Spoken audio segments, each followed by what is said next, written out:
Sexual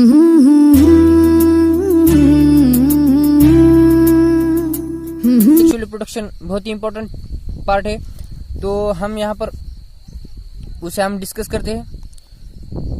तो asexual reproduction में आते हैं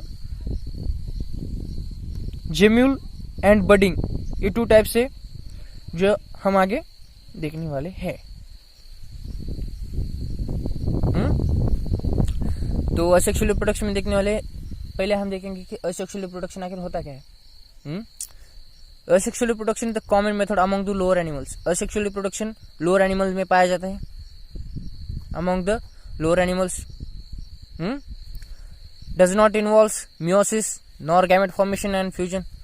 इसमें मियोसिस भी नहीं होता, गैमेट का फॉर्मेशन नहीं होता, यानी कि मेल गैमेट और फीमेल गैमेट ऐसा फॉर्मेशन नहीं होता है। एंड फ्यूजन यानी कि combination of male and female gamete, ऐसा कॉम्बिनेशन नहीं होता है। मेल एंड फीमेल गैमेट का कॉम्बिनेशन नहीं होता है,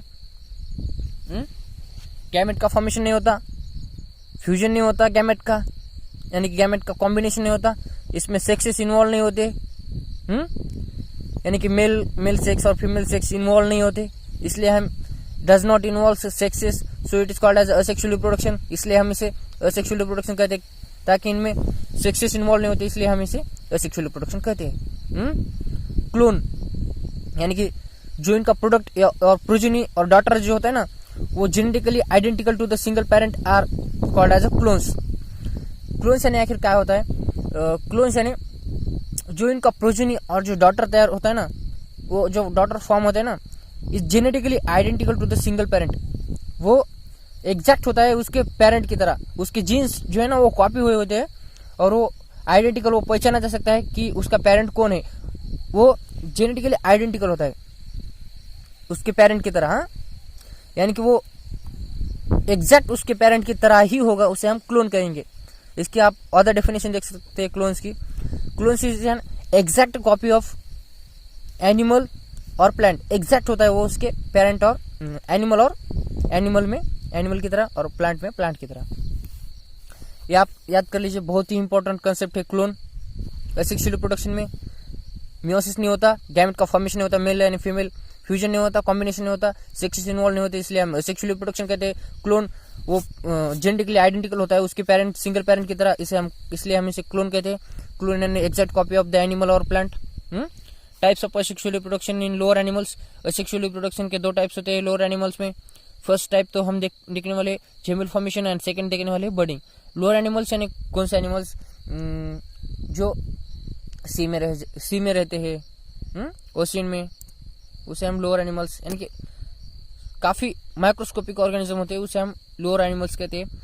तो इन लोअर एनिमल्स में असेक्सुअल रिप्रोडक्शन के 2 टाइप्स हम देखने वाले, जेमिल प्रोडक्शन एंड बडिंग। तो हम देखते हैं, तो अब हम देखने वाले जेमिल फॉर्मेशन एंड बडिंग। ये 2 types of the asexual reproduction in lower animals. Lower animals में 2 टाइप्स होते हैं असेक्सुअल रिप्रोडक्शन के। याद कर लीजिए, काफी इंपॉर्टेंट चैप्टर है। तो ये हुआ फर्स्ट टाइप और ये हुआ सेकंड टाइप। तो जेम्यूल फॉर्मेशन यानी कि जेम्यूल आखिर होता क्या है? Gemmule is the internal bud in sponges. ये आपको अच्छी तरीके से मैं पढ़ाऊंगा, आगे मैंने लिख लिया है।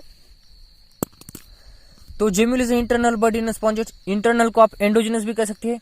एंडोजिनस यानी internal bud in sponges. Sponges यानी इसका एग्जांपल आप स्पॉन्जिला ले सकते हैं। Is example of perennation pass under the favourable condition. और डिस्पर्सल होता है, जेम्यूल का डिस्पर्सल होता है। आगे ये देख सकते हैं आप, during the unfavourable condition the totipotent cell of the Spongilla forms the internal bud, that bud is called as a gemmule. Under a unfavorable condition or during an unfavorable condition the totipotent cell of the spongilla forms a internal bud, that bud is called as a gemule. unfavorable condition में ना Spongilla जो होता है ना, उसके totipotent जो cell होते हैं, टोटिपोटेंट सेल यानी क्या होता है? Those cell which are capable of cell division and producing new organisms. और ऐसे दोज सेल्स, ऐसे सेल्स की जो सेल डिवीजन कर सकते हैं और न्यू ऑर्गेनिज्म फॉर्म कर सकते हैं, उसे हम टोटिपोटेंट सेल कहते हैं। टोटिपोटेंट सेल यानी दो cell which are capable of cell division and forms new organisms, that cells are called as totipotent cells. And in ये सेल स्पॉन्जिला में होते हैं। स्पॉन्जिला में अनफेवरेबल कंडीशन में टोटिपोटेंट सेल डिवाइड होते हैं और न्यू एक इंटरनल बर्ड फॉर्म करते हैं। उस बर्ड को हम कहते हैं जेम्यूल। समझ में आया जेम्यूल क्या होता है आखिर? Gemmule is internal bird in sponges. किसकी वजह से? टोटिपोटेंट सेल की वजह से। टोटिपोटेंट सेल को हम यहाँ पर कहते हैं आर्कियोसाइट्स। तो क्या होता है, ये हमारा जेम्यूल है, एक ही स्पॉन्जेस में है। क्या होता है, ये टोटिपोटेंट सेल यानी कि आर्कियोसाइट्स से आर्कियोसाइट्स डिवाइड होते हैं और यहाँ से माइक्रोपाइलर एंड है, यहाँ से बाहर निकलेगी न्यू ऑर्गेनिज्म फॉर्म होके। ये जेम्यूल है। ये जेम्यूल का आउटर लेयर है और ये जेम्यूल का इनर लेयर है। ये स्पिक्यूल्स है, ऐसे आपको डायग्राम में दिखाई दिया ना, स्पिक्यूल्स है। तो जेम्यूल फॉर्मेशन हम पहले से देख सकते हैं। Gemmule is internal bird in sponges. Sponges में एक इंटरनल बर्ड होता है, उसे हम जेम्यूल कहते हैं। स्पॉन्जिला, इसका example Spongilla perennation pass under the dispersal होता है। इसका फेवरेबल कंडीशन में ये डिस्पर्सल होता है। During unfavourable condition the totipotent cell of the Spongilla forms a internal bud is called as that bud is called as a gemmule. Unfavourable condition में totipotent cell जो Spongilla के होते हैं वो सेल डिवीजन करते हैं और न्यू ऑर्गेनिज्म फॉर्म करते हैं, उसे हम जेम्यूल कहते हैं। तो ये होगा जेम्यूल का स्ट्रक्चर। उसके बाद हम देखने वाले हैं बडिंग।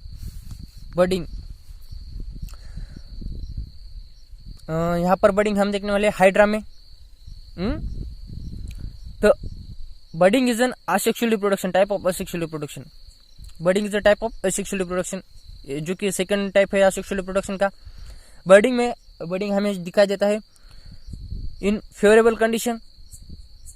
बडिंग जो होता है ना, वो फेवरेबल कंडीशन में ऑकर होता है। Variety of animals like coelenterates, hydra and corals. Variety of animals यानी डिफरेंट टाइप्स ऑफ एनिमल्स में हमें ये दिखाई देता है।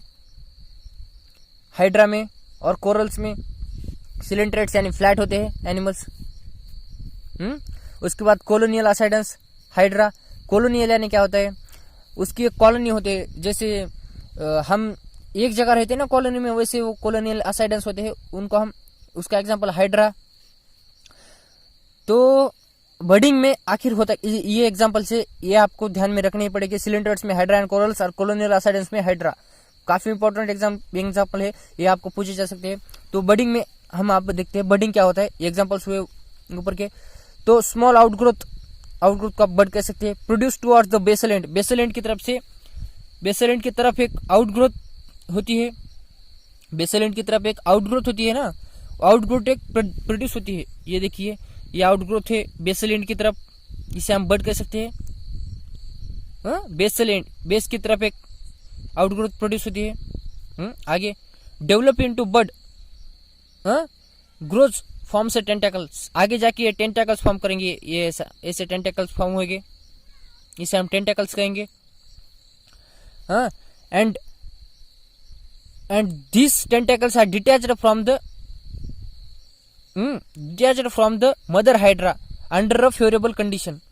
Under a favorable condition, these, ये जो टेंटेकल्स है ना, ये टूट जाएंगे मदर हाइड्रा की। ये जो है ना, ये मदर हाइड्रा है, इससे ये टूट जाएंगे और ये इंडिविजुअल हो जाएंगे। ये इनका खुद का लाइफ स्टार्ट करेंगे।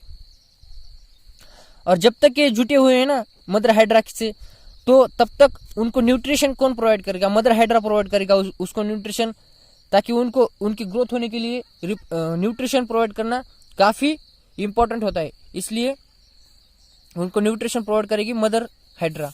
और ये get detached from the body, they separate and they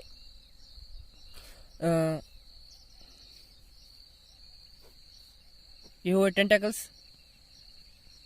and they survive their own life as a individuals. ये टेंटेकल्स तो हम फिर से देख सकते हैं। Small outgrowth produce towards the basal end, basal end की तरफ आउटग्रोथ प्रोड्यूस होती है। And develops into bud, growth from a tentacles, tentacles form करती है जो कि इनको न्यूट्रिशन मदर सेल प्रोवाइड करता है। And under a favourable condition they detached from the mother body, mother body से वो डिटैच होती है और पेरेंट बॉडी से वो डिटैच होती है और उनका न्यू इंडिविजुअल्स फॉर्म करते हैं, इसे हम बडिंग कहते हैं। तो असेक्सुअल रिप्रोडक्शन में हमने 2 टाइप्स देखे थे, एक था जेम्यूल फॉर्मेशन और सेकंड था बडिंग। जेम्यूल फॉर्मेशन में एग्जांपल देखिए आप स्पॉन्जिला, और बडिंग में सिलिंड्रेट्स में हम देख सकते हैं हाइड्रा एंड कोरल्स, और कोलोनियल एसाइडस में हाइड्रा। तो इसके आगे क्या होता है,